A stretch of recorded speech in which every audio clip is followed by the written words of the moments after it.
You ask Tiger to calculate. This deals with finding the midpoint between 2 points. The midpoint between the 2 points is 0, -4. Let's solve it step by step. Plot the 2 points and calculate the midpoint using the formula. The coordinates of point 1 are, x1 equals 5, y1 equals -6. The coordinates of point 2 are, x2 equals -5, y2 equals -2. PM represents the midpoint of the 2 points.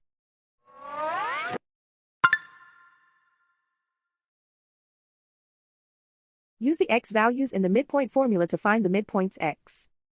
x1 equals 5.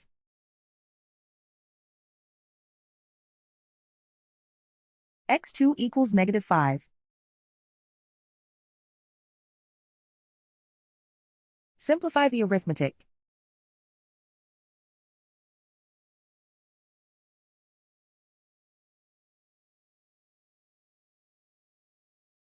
Use the y values in the midpoint formula to find the midpoints y. y1 equals -6. y2 equals -2.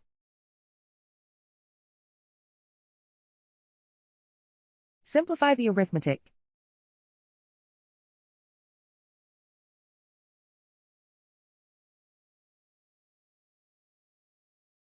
And so, the midpoint is 0, -4.